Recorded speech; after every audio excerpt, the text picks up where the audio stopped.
Good afternoon, friends, and thank you very much for being here this afternoon for our weekly interaction. I have one announcement to make, following which I am open to answering questions on that. In case after that any of you are interested in any other questions, I am willing to answer those. And the ground rules remain the same, only one question per person, so choose your question correctly. The announcement that I have to make relates to the External Affairs Minister's visit to Vietnam from 24th to 26th. This is the first visit of the External Affairs Minister, Srimati Sushma Swaraj, to Vietnam. India and Vietnam have a tradition of exchanging high-level visits. You are aware that the last high-level visit from Vietnam to India was by the Secretary General of the Vietnamese Communist Party in last November. We currently have fairly robust economic ties. Our trade between our bilateral trade is approximately $8 billion, of which Indian exports to Vietnam are about $5.4 billion, and Vietnamese exports to India are about $2.6 billion. We see prospects in the current situation in terms of enhancing our economic ties, including in areas such as textiles, pharmaceuticals, and agricultural products. Vietnam is also the largest, amongst the largest recipients of Indian scholarships under the ITEC program and other scholarships. Approximately 150 Vietnamese students Vietnamese avail of ITEC scholarships, and another 40 avail scholarships of various other varieties.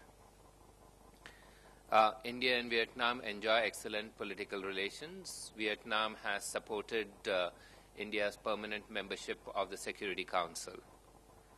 We expect that the External Affairs Minister's visit to Vietnam in the next few days will pave the way for high-level exchange of visits between India and Vietnam during the course of the year.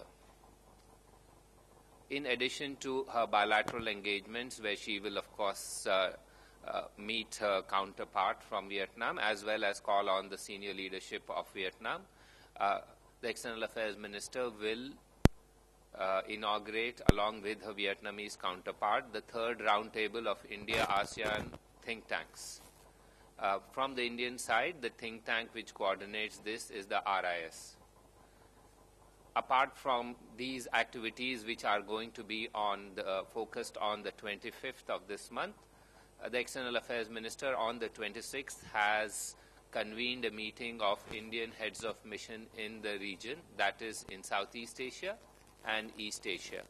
We expect 19 Indian heads of mission from that region to be participating in that brainstorming session, which will be chaired by the External Affairs Minister.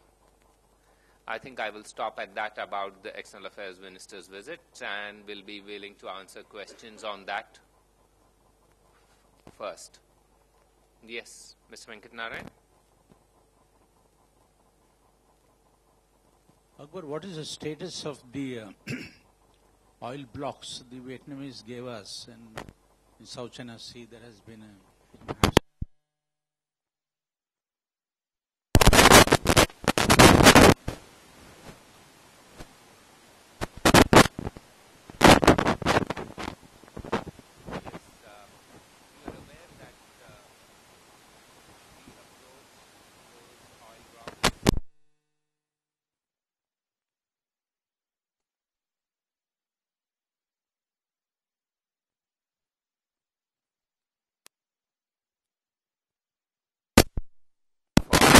period.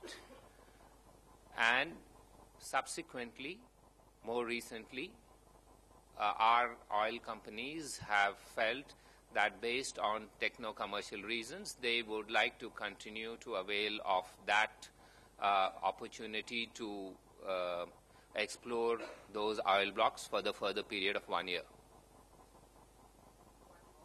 Yes, for a further period of 1 more year. It was 2 years in 2012, that meant 2014, and towards the middle of the year, and subsequent to that, our oil companies have assessed that there is a commercial reason for extending the validity for exploration for a further period of 1 year.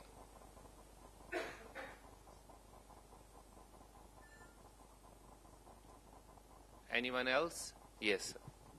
Sir, today Tamil National Yeah, Alliance. we finish Vietnam and we will answer. Let's go step by step. Anyone else on? Yes, ma'am. Nainima.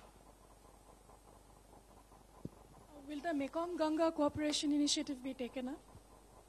Well, the Mekong-Ganga Cooperation Initiative is a plurilateral initiative.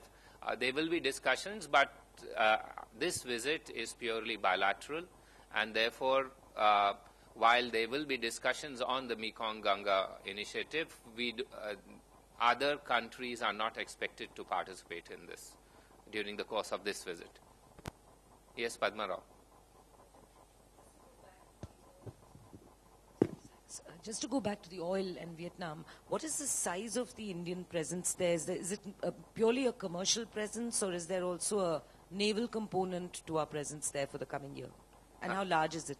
No, at this stage, I don't think there is any presence there. Those blocks are provided for offshore drilling. I think some time ago, when they made an assessment, they found it that techno-commercially it would be difficult to utilize those because of the availability of deep sea rigs available there. However, they had extended for a 2-year period. Since then, the situation in terms of availability of such rigs, etc., has improved. So, the Indian Oil Company, or OVL in this case, has agreed to extend the option to explore it for another year. At this stage, they haven't right away started, after the extension, they haven't started yet that process. So this extension is to avail of an opportunity to utilize that block or surrender it within the course of 1 year. Yes, Rajiv?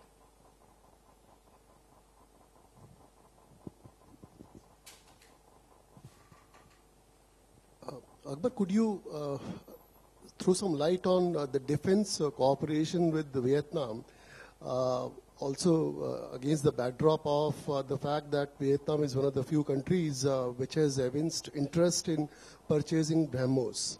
And Purchasing? BrahMos. So if you could just shed some light on the defense aspects, and also perhaps if some defense exercises along with Vietnam and other countries. Rajiv, in the world of diplomacy, some things are better left unsaid, and defense cooperation is one of those. Yes.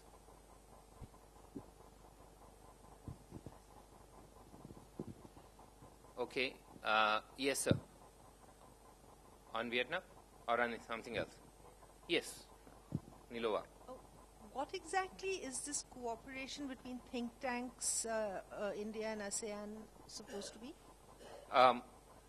My understanding is that the RIS is the Indian sort of representatives. There is, as you know, an India-ASEAN center which has been set up under the aegis of the RIS. And RIS coordinates Indian inputs for discussion with other ASEAN think tanks. So these think tanks are, there is a Vietnamese think tank, but there are also other think tanks representatives who meet periodically in roundtable meetings. And this is the third of its sort. And since the External Affairs Minister is going to be there, she and her Vietnamese counterpart will inaugurate that. If you want further details of who are the think tanks, I will certainly share with you after this meeting. Yes, Ranjit? On Vietnam, this oil and gas exploration block is in block 28 or 26? I don't have offhand those, but there's no block that has been given up. If that's your question, have we given up any of those blocks? All the blocks that are available to us for the last, I think, 4 years now, the extension is for another year. Okay, if you have no further questions on Vietnam, then yes, sir, you would like to ask on the TNA. Today, Tamil National Alliance from Sri Lanka met our External Affairs Minister. What was the agenda of this meeting? Any outcome from this? We can expect any outcome from that meeting? Yes, a 6-member delegation of the Tamil National Alliance from Sri Lanka is in Delhi. The delegation is led by Mr. Sampandan, who is a member of parliament there, a veteran Tamil leader. If any of you want the other names of the other delegates, I will give you. That is Mr. Sanathi Raja, MP, Mr. Suresh Premachandran, Member of Parliament, Mr. Selva Raja, Member of Parliament, and Mr. Selvam Adaikalanathan, Member of Parliament, as well as Mr. Sumantiran, Member of Parliament. Now, this is a parliamentary delegation. This is the first delegation of the TNA to visit India after the new government in India has taken office. Obviously, the effort, this is part of our effort to engage with the government of Sri Lanka as well as all political parties in Sri Lanka with the ongoing process of reconciliation. The TNA delegation made a presentation to the External Affairs Minister in a fairly detailed manner about what they perceive as the current situation in Sri Lanka in terms of the political environment and their engagement or otherwise with the Sri Lankan government. On our side, the External Affairs Minister did patiently listen to them, and she stressed the need for a political solution that addresses substantially the aspirations of the Tamil community in Sri Lanka for equality, dignity, justice, and self-respect within the framework of a united Sri Lanka. The delegation is meeting tomorrow with the Prime Minister, and they intend to put forth a detailed projection of their understanding of the situation, as well as suggestions that they may have in this context about Indian engagement on this issue. There was also, in addition to this, a discussion about the Indian developmental projects in the region, including in the northern and the eastern province of Sri Lanka. This included the housing project, as well as hospitals and various other projects, including reference to the Sampur thermal power project also. Only one. Pardon? No, only one question. Anyone else can ask. Yes, sir. Sure. He'll give you the mic.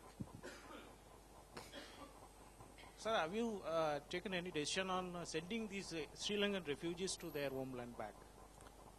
No, there is no decision, as you are aware. However, this was raised in the context of the discussions by the TNA delegation, saying that the number of Indian refugees who would like to go back and resettle, however, they are having difficulties because of land-related issues in the northern province.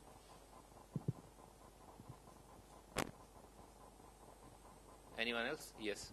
इसके बारे में संतोष? Philippines के बारे में पहले ये खत्म हो जाए. Anyone else on the TNA delegation? No, over, one chance. I told you, choose the question carefully. There are so many of you, choose the question carefully. Well tried. Yes, on TNA?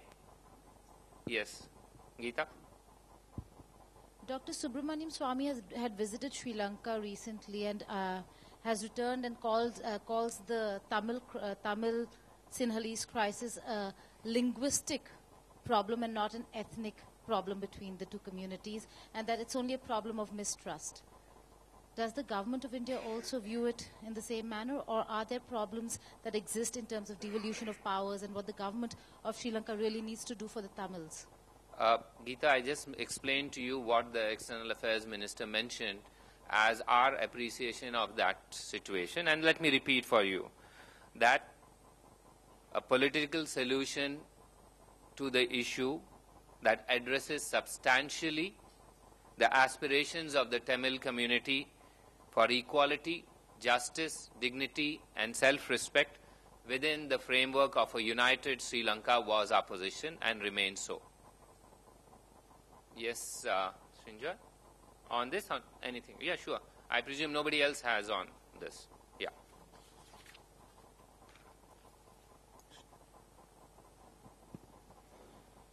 So a group of BJP and Shiv Sena MPs are going to the United States at the invitation of Monsanto to look at field trials. Now this comes in the wake of the government of India banning anything to do with genetically modified foods. Now I'm just wondering, since they are MPs from the ruling front, were they given political clearances, and after such a ban, how is it that political clearances were given?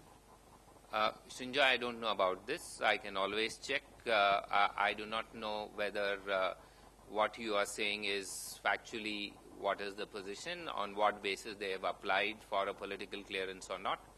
This is the first time I've heard about this thing. We will check it, and if there is anything that we can say, surely. Obviously, if people are going to a foreign country as part of a delegation, they require necessary clearances.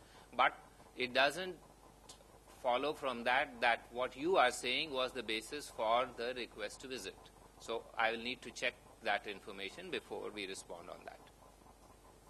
Yes. Yes, ma'am. So on Sri Lanka, when you say substantial solution, that is the 13th Amendment, right? Or are you alluding to something else? You are aware that the 13th Amendment was stemming from the India-Sri Lanka Accord. And that is something that the Sri Lankans have themselves adopted as their legislative framework. And that's the framework in which we are working currently. Yes, Nas. Pakistan has called as very unfortunate the calling of the talks, and 2 days back their ambassador said they want to move forward. What is your take on it? You know, I've answered the similar question previously, but let me try and clarify to you. In diplomacy, it's not always about saying the right things at the right time. It's also about avoiding to say the wrong things at any time. Yes. Okay, following up on the Pakistan question, if I may. Talks with the Hurriyat, whether it's Pakistani visiting dignitaries, the mission here, or even members of the Indian government in the past, they've opened channels of communication with the Hurriyat. So why draw this red line now on talks with Pakistan? And also, if this red line has been drawn in the context of other issues that have been more problematic, whether it's terror, ceasefire violations, are you saying that, in a sense, talks will continue while all that goes on, but if you talk to the Hurriyat, sorry, we're not going to talk to you? Maya, I've explained that at great length of why we adopted the stance that we did. And I explained to you, it's available on record, I don't want to go back on that.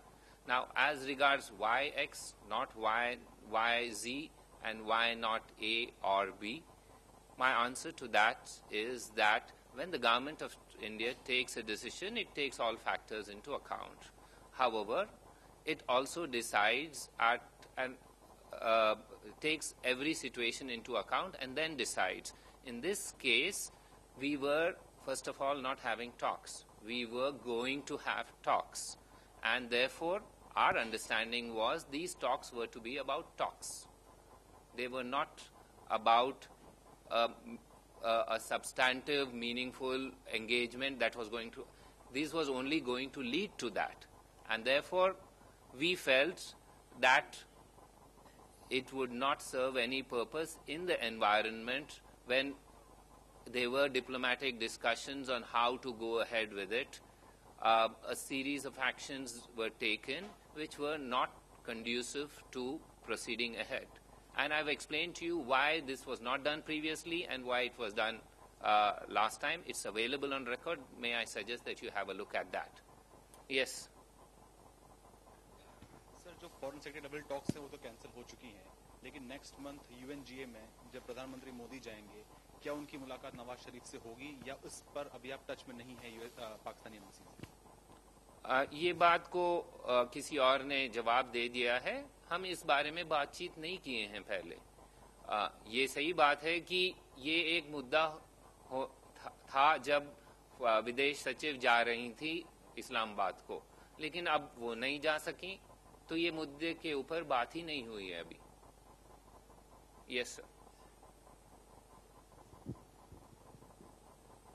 Sir, Raman from news 24. क्या सरकार को इस बात की जानकारी है कि कुछ संगठन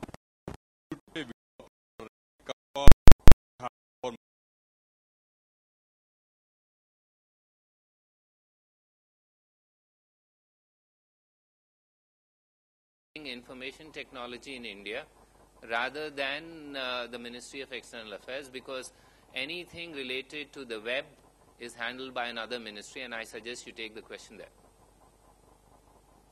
Yes, sir. No, you finish your question. No? Okay. All right.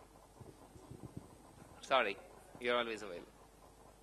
Tamil Alliance leader Sambandhan, when he met Sushma Swaraj in the morning, and when he came back after meeting, he met the reporters, and he said that Tamil monuments were destroyed by Sri Lankan military.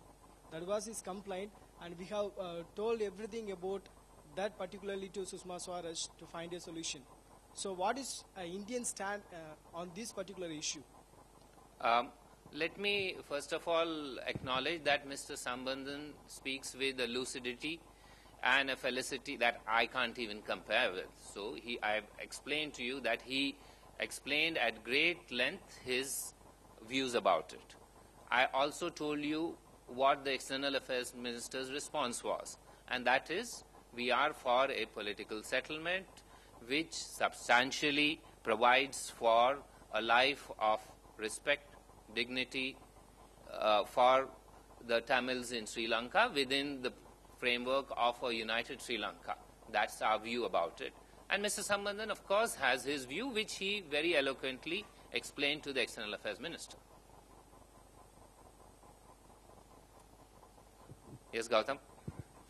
Sir, one Indian officials from High Commission of India in Dhaka met very recently the imprisoned Anup Chetia, and the local press there reported that he has expressed a desire to come back to India. So now whether Government of India will take up or is taking up with the Bangladesh authorities? You know that there is a discussion on this matter for quite some time, and the outcome of that relates to our extradition agreement with them, as well as ongoing discussions between our home secretaries.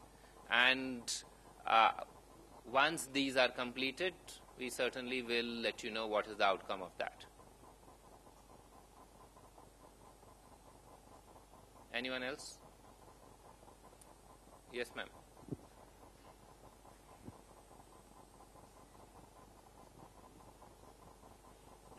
On Indo-Japan, on Modi's visit to Japan, will Indo-Japan sign an agreement to buy the US-2's Shinmaya aircraft? And there are reports in Indian newspapers that around 15 aircrafts will be bought, and 2 of it will be bought directly, and 13 will be manufactured in India. So are these reports authentic? They are correct? I would never dare to question reports of any of you who are here on this. I would never dare that. But that said, you are also aware that it is only when such discussions are concluded and agreements are signed that we make them public, because these are delicate processes of negotiation. And unless that is complete, I cannot share the information with you. But of course, all of you are privy to much more information than I am, and I'm certain we see all sorts of reports coming. Wait till the conclusion and then decide for yourself, and I don't know whether those who write that will ever say, I got it wrong. That's not in the lexicon at all. Yes, sir. Could you give us more details of Prime Minister's schedule in Japan? We will be having a separate briefing on that, but broadly I can tell you the Prime Minister reaches on the 31st evening. He has a series of meetings on the 1st and 2nd, and he is expected to fly out on the 3rd. However, as usual, we will have a detailed briefing on all aspects of the Prime Minister's visit, nearer the visit, and I would think that sometime in the latter half of next week, before the Prime Minister ventures on that visit. Anyone else on anything? Yes, sir. This is Zanik Moore from Puri Dalamrai. Pakistan ambassadors said that India also crossed the limit and they also made assassination on Pakistan militants this year 57 times. So what your answer? What's the question? Yes, yes. I think I have said this many a time, that what happens on the border is for the sentinels of the border to respond to. For that, our defense minister has repeatedly put out the Indian position. So he is best qualified to answer these questions because the border is a matter handled by our brave sentinels, and we are confident that what they do for us is in response to any threat that they may face.